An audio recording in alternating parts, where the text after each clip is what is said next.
Before we get started, just a heads up. Parasyte the Maxim is a rather grisly horror series based on a pretty freaky manga.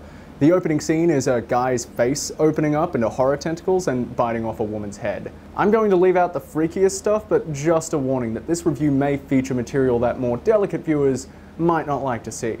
Okay, cool? See you after the jump.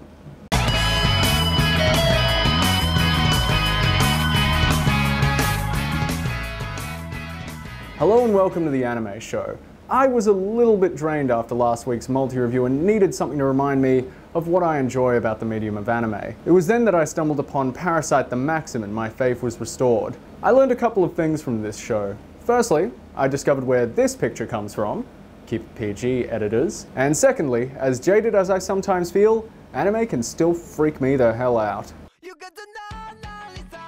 Parasyte follows 17-year-old Kenichi Shimizu, who starts off as your average shonen protagonist who is reserved, wears glasses, and is naturally popular with the nearby clique of girls because anime is my escape from life. One night, mysterious cocoons land all over the place and hatch into glowing green parasites. One of these creatures tries to take over Shinichi's brain but is thwarted by his headphones. The creature tries to enter through Shinichi's arm, but is trapped when Shinichi uses his headphones like a tourniquet. The next morning, Shinichi finds out that his right arm has been replaced by a creature called Migi, who has incredible strength, great elasticity, and can grow razor-sharp claws in an instant.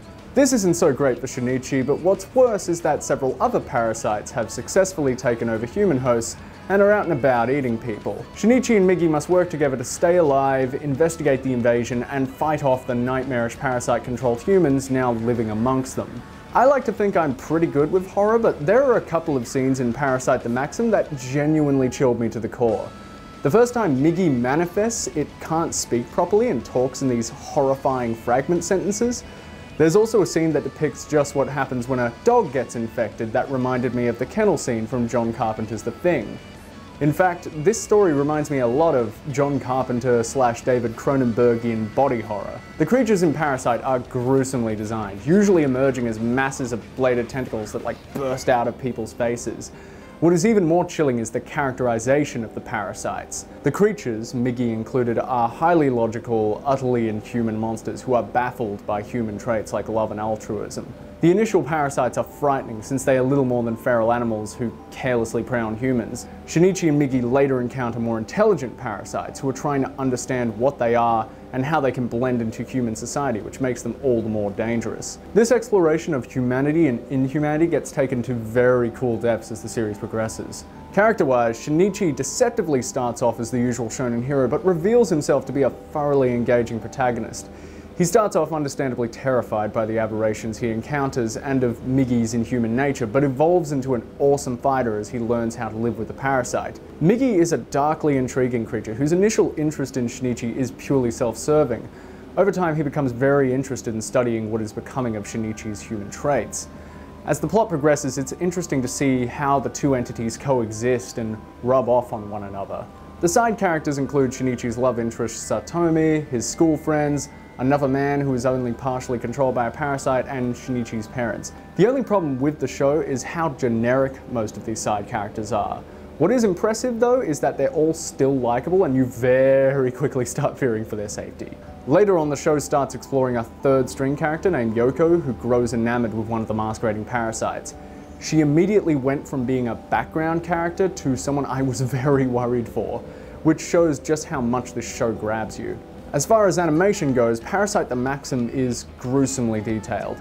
The art style is very realistic without any segs into cartoony animation, which makes the parasites all the more frightening. When fights do break out, they're very imaginative, and because Shinichi and Migi are constantly learning how to use each other's abilities, every new fight is always tense and exciting.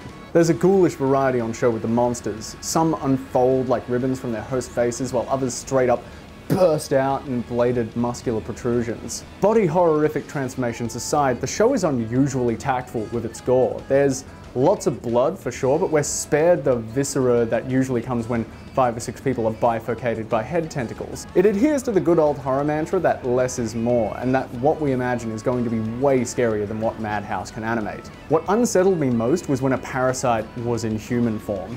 Even very restrained parasites have sharp, shark-like teeth, their faces kind of twitch and their eyes look off in different directions, which is used to extremely unnerving effect. In closing, Parasyte the Maxim is a great adaptation and a fantastic piece of horror anime.